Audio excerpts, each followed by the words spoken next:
Hello दोस्तों, नमस्कार। कैसे हैं आप सब दोस्तों?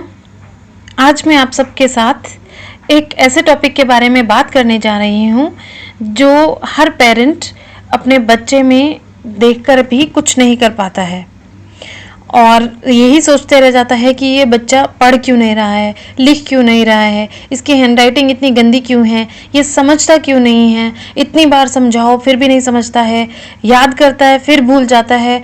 और ऐसी कई प्रॉब्लम्स हैं जिसके कारण बच्चे और पेरेंट्स दोनों ही ट्रबल में रहते हैं। तो दोस्तों, ये जो प्रॉब्लम है बच्चों में अक्सर जब वो बहुत छोटे होते हैं तब और डिफरेंट एज ग्रुप में डिफरेंट इसके सिम्टम्स होते हैं और इस प्रॉब्लम को डिसलेक्सिया के नाम से हम सब जानते हैं। डिसलेक्सिया एक लर्निंग प्रॉब्लम है। जैसे बच्चों को लिखने में, पढ़ने में और बोलने में बहुत ज़्यादा परेशानी का सामना करना पड़ता है। कई बच्चे बहुत स्मार्ट, इंटेलिजेंट होते हैं, उनकी वो हार्ड वर्किंग होते हैं, लेकिन फिर भी उन्हें शब्दों को पढ़ने में, उन्हें जोड़कर पढ़ने में या फिर फ्लो में लिखने में बहुत ज़्यादा डिफ़िकल्टी होती है। अडल्ट्स में भी ये प्रॉब्लम देखी जाती है।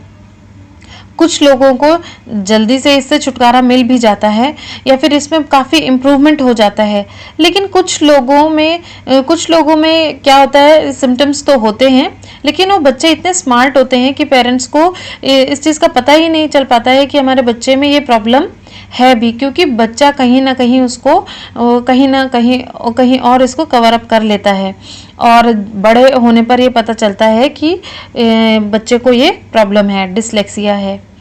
डिसलेक्सिया वाले बच्चों में अक्सर जैसे विजन प्रॉब्लम नहीं होती है और कोई प्रॉब्लम नहीं होती है, लेकिन वो क्या होते हैं, अपने फ्रेंड्स की तरह, उनके क्लासमेट्स की तरह स्मार्ट भी होते हैं, इंटेलिजेंट भी होते हैं, सब कुछ होते हैं, लेकिन वो स्कूल में बहुत स्ट्रगल करते हैं। ऐसे बच्चे अदर एक्टिविटीज़ में बहुत अच्छे होते हैं लेकिन वो स्कूल में बहुत ज़्यादा स्ट्रगल करते हैं। जैसे रीडिंग में उन्हें ज़्यादा टाइम लगता है, रीडिंग करने में उन्हें ज़्यादा टाइम लगता है। डिसलेक्सिया के क्या कारण हो सकते हैं दोस्तों? जानते हैं डिसलेक्सिया के कारण। जो डिसलेक्सिया है, कई मनोवैज्ञानिक, मनोचिकित्सक ये मानते हैं कि जो डिसलेक्सिया है वो जेनेटिक होता है, हमें पेरेंट्स से ही मिलता है। अगर माता पिता में से किसी एक को भी डिसलेक्सिया जैसी कोई प्रॉब्लम है तो वो बच्चों में भी चलती जाती है और फैमिली टू फैमिली आगे। डिसलेक्सिया दोस्तों ब्रेन का एक पार्ट जो लैंग्वेज को प्रोसेस करता है, बच्चा समझता है, उसको लर्न करता है, वो वाले हिस्से में थोड़ी सी डिफरेंस होने के कारण ये वाली सिचुएशन पैदा हो जाती है। ये कोई न्यूरोलॉजिकल प्रॉब्लम नहीं है, ये कोई डिसऑर्डर नहीं है, ये बहुत कॉमन है।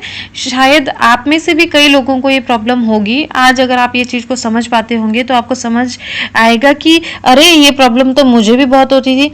क्या होता है कि बच्चे जो सुनते हैं, जो देखते हैं, जो लिखते हैं, उसमें डिफरेंस हो जाता है, वो जज नहीं कर पाते हैं किसी चीज़ को। आपको याद होगा, अगर आपने आमिर खान की पिक्चर देखी होगी तारे ज़मीं पर, तो जो वो बच्चा है ईशान, उसको जो प्रॉब्लम थी अल्फ़ाबेट्स के साथ, उसे समझ ही नहीं आता था। वो जो भी वर्ड देखता था वो उसे उल्टा नज़र आता था। उसको रिवर्स डिसलेक्सिया की प्रॉब्लम थी। अब रिवर्स डिसलेक्सिया क्या होता है दोस्तों?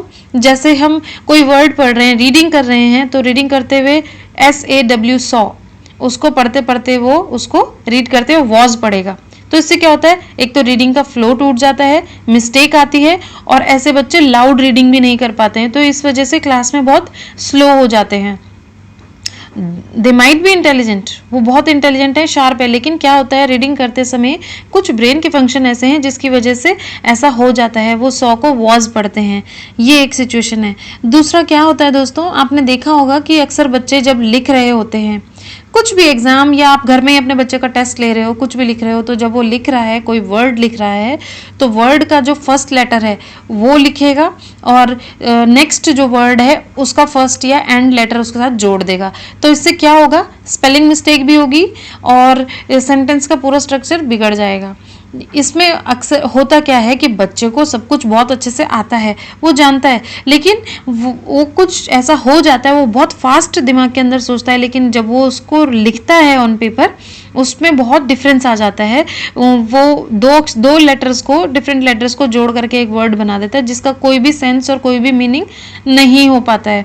तो ऐसी प्रॉब्लम बहुत कॉमन है, आपने भी देखी होगी, अपने बच्चों में देखी होगी, या आपके अंदर खुद ये प्रॉब्लम होगी। तो इसको हम ठीक कैसे कर सकते हैं? इसको ठीक करने के बहुत सारे उपाय हैं दोस्तों, जो हम सब कर सकते हैं, अपने बच्चों को जो ये प्रॉब्लम है इससे निकाल सकते हैं। पहले तो स्कूल से अगर इसके साथ इनिशिएटिव लें और घर में पेरेंट्स उनका सपोर्ट मिले, और स्कूल का भी, सबसे पहली बात है ये पहले जज करना कि हमारे बच्चे को ऐसी प्रॉब्लम तो नहीं है। उसके लिए कई बार टेस्ट ऑर्गेनाइज होते हैं और बच्चे की रीडिंग और राइटिंग स्किल्स ये सब देखी जाती हैं। इसमें बच्चे की हैंड राइटिंग भी काउंट होती है। बच्चा बहुत गंदा लिखता है, स्लो लिखता है या फास्ट लिखेगा तो कुछ भी समझ में नहीं आता है। लेटर की जो फॉर्मेशन है वो भी उसको समझ में नहीं आती है कि वो कैसे लिखे। तो ये इसके साथ बहुत ज़्यादा इम्पॉर्टेंट है गाइडेंस की और सपोर्ट की। दोस्तों क्या होता है, स्कूल्स अगर करें तो इवेल्युएशन ऑफ इंडिविजुअल नीड्स, हर एक बच्चे की इंडिविजुअल क्या नीड्स हैं उनका इवेल्युएशन करना, और टारगेटेड प्रोग्राम सेट करना बच्चों के लिए, जैसे वीकली टेस्ट हो गया, एवरीडे टेस्ट हो गया, या इस तरीके के टेस्ट ऑर्गेनाइज करना, और उसमें बच्चों का इम्प्रूवमेंट, डेवलपमेंट देखना, चेक करना कि वो कैसे कर रहे हैं और उसके साथ उसको हेल्प करना। इससे बच्चों को काफ़ी हेल्प मिल सकती है।